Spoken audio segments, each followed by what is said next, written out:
The decision to make changes in my life was not an easy one. The first of the 12 steps, and what I believe to be the most important, is admitting that there's a problem. And as an addict or not, I was so eager to blame other people and events outside of my control for all the things that showed up in my life. My ego kept me from thinking that I was in any way responsible for things that manifested in my self-centered world.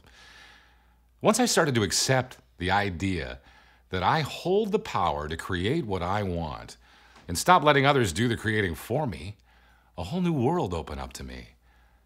It was hard to admit and accept responsibility for what was not working.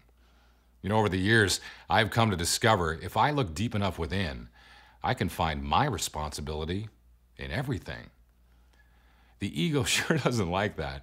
I started to accept the idea that life is 10% of what happens to me and 90% of how I react to what happens to me. I realize now that I attract into my life what I am. What am I? Love or fear? I realize now I don't see things as they are.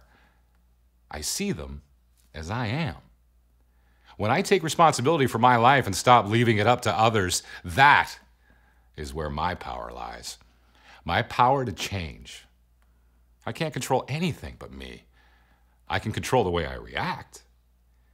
In keeping with the idea that we get back whatever energy we're putting out into the world, one of my favorite sayings always comes to mind.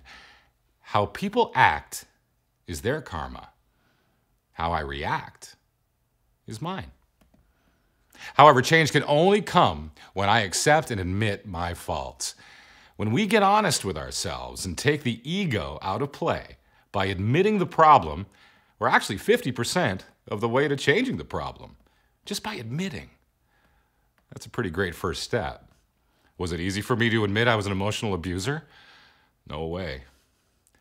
It was one of the most humbling, tear-filled realizations I had ever had.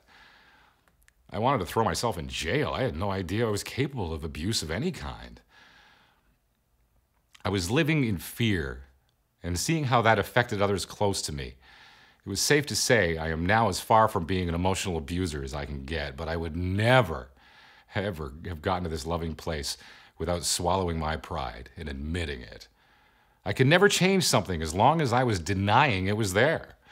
Getting honest with myself was the hardest, most rewarding experience I've ever been through. I stopped the blame of others.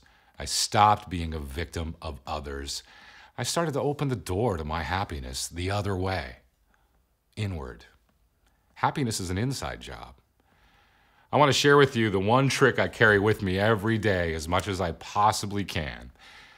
That's awareness. I think it's Eckhart Tolle who describes awareness as being the observer of myself, becoming aware of my thoughts, becoming aware of my actions and reactions, becoming aware of what energy signals I'm sending out into the world, knowing full well that's exactly what is coming back to me eventually in whatever form it is. Awareness is it's like being the person who calls me out. I mean, we're so focused outward, but with awareness, we can catch ourselves, take back the power from others, and focus it back inward, where our power truly is. Always asking myself, is what I'm thinking, doing, believing, coming from a place of love or a place of fear? Is it my ego, fear, at work, or is it my true self, my authentic, loving self? This is cool. Someone asked me once, and it really impacted me hard. If you knew that for an entire day, someone was recording every moment of your life, every thought, every action, every reaction, etc., would your day be any different? Something to think about. How would your life change knowing this? Well, for me, awareness is me doing the recording. I'm the observer, the watcher, the observer and watcher of me. Awareness for me is stepping outside of myself and keeping an eye on all things me. Now, I can't change anything unless I'm aware and admit what I need to change. Don't get me wrong, I still have fear-based thoughts every day, but now I catch them and I change them. Then they become less frequent. And when I first became aware, I would more often catch myself after the fact. And eventually I would catch myself during a thought. Then with more and more awareness, I can now curb those self-defeating, self-limiting thoughts before they happen. It's wild. I'm always aware of what energy signals I'm sending out to the world. And I now know that if I want kindness in my life, I need to be kind. If I want abundance in my life, I have to be rich.